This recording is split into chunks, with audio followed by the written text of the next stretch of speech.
Hello बच्चों, आज हम आपकी पाठ्यपुस्तक की कविता यमराज की दिशा, जिसके कवि चंद्रकांत देवताले हैं, से संबंधित प्रश्नोत्तर और इस कविता के सार को समझेंगे।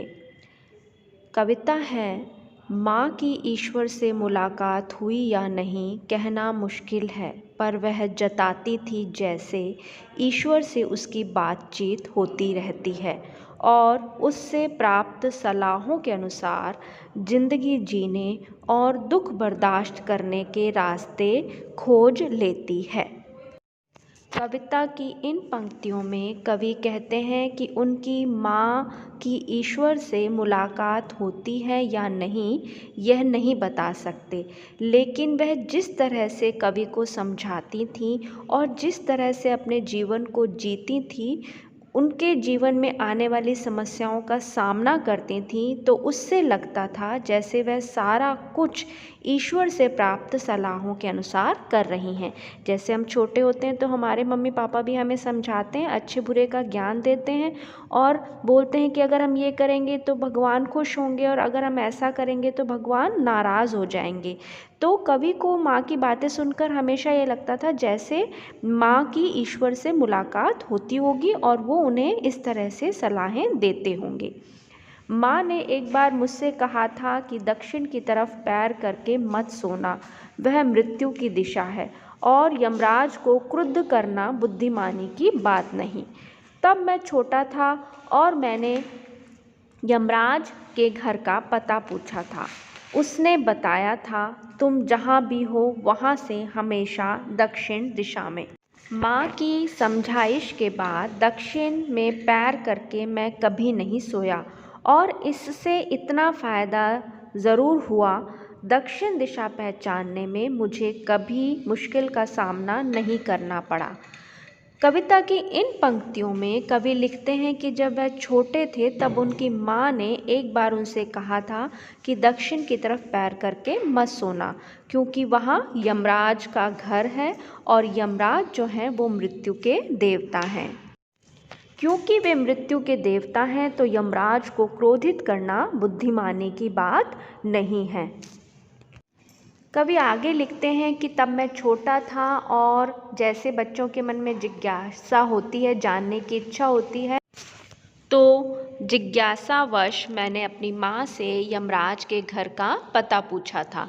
जवाब में माँ ने बताया कि आप जहाँ भी हो वहाँ से दक्षिण की तरफ यमराज का घर है।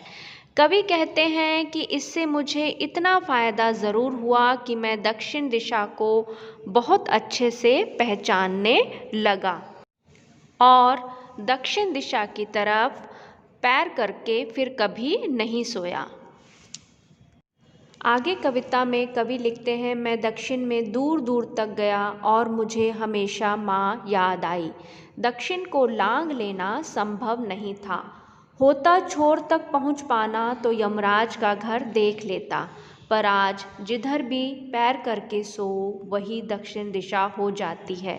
सभी दिशाओं में यमराज के आलीशान महल हैं और वे सभी में एक साथ अपनी दहकती आँखों के साथ विराजते हैं। माँ अब नहीं है और यमराज की दिशा भी वह अब नहीं रही जो माँ जानती थी। कवि लिखते हैं कि बड़े होने पर मैंने दक्षिण दिशा की तरफ बहुत यात्राएं की, मतलब दक्षिण दिशा की ओर बहुत लंबी लंबी यात्राएं उन्होंने की, लेकिन मैं यमराज का घर नहीं खोज पाया, क्योंकि अगर पृथ्वी का कोई किनारा या छोर होता तो मैं दक्षिण दिशा को पार कर लेता, क्योंकि हमारी पृथ्वी गोल है और उसका कोई भी किनारा नहीं है, कोई भी अंत नहीं है। हमें पृथ्वी और आकाश एक जगह मिलते हुए प्रतीत होते हैं, वो जिसको हम क्षितिज बोलते हैं, लेकिन वो हमें प्रतीत होते हैं, हमें लगता है, जबकि वाकई में वास्तविकता में ऐसा कोई भी छोर या किनारा नहीं है। अब यहाँ कविता में दक्षिण दिशा में यमराज का घर होने से आशय है कि वे मृत्यु के लिए उत्तरदायी हैं, लेकिन आज पूरे विश्व में आतंकवादी मानव विरोधी शक्तियाँ इतनी सक्रिय हो गई हैं कि उनकी नज़र में इंसान की कीमत कुछ नहीं रही है। उनका मकसद संसार में लोगों के बीच दहशत फैलाना और उन पर अपनी हुकूमत करना है। इस तरह संसार में हर जगह आतंकवाद और हिंसा देखकर और इंसानियत को मरते हुए देखकर कवि को लगता है कि अब दुनिया की हर दिशा में, हर कोने में यमराज दहकती आँखों के साथ विराजते हैं, अर्थात वे बेहद क्रोधित हैं और हिंसा और आतंकवाद के जरिए सारी मानव जाति का अंत कर देना चाहते हैं। आखिरी पंक्तियों में कवि कहते हैं कि माँ अब इस दुनिया में नहीं रही और यमराज की दिशा भी वह नहीं रही जो वह जानती थी, अर्थात मृत्यु के देवता आतंकवाद के रूप में दुनिया के हर कोने में व्याप्त हैं। इस प्रकार यह कविता हिंसा और आतंकवाद जैसी विश्वव्यापी समस्या को लेकर लिखी गई है।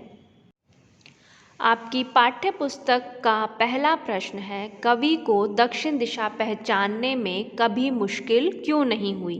उत्तर, बचपन में ही कवि की माँ ने उन्हें बताया था कि दक्षिण की तरफ पैर करके नहीं सोना चाहिए, क्योंकि वहाँ मृत्यु के देवता यमराज का घर है और उन्हें क्रोधित करना यानी उन्हें गुस्सा दिलाना ठीक नहीं है। कवि की माँ ने उन्हें यह भी बताया कि वह जहाँ भी रहे वहीं से दक्षिण की ओर यमराज का घर होता है। माँ के बार बार समझाने और बचपन में मिले संस्कार के कारण कवि को दक्षिण दिशा पहचानने में कभी कठिनाई नहीं हुई।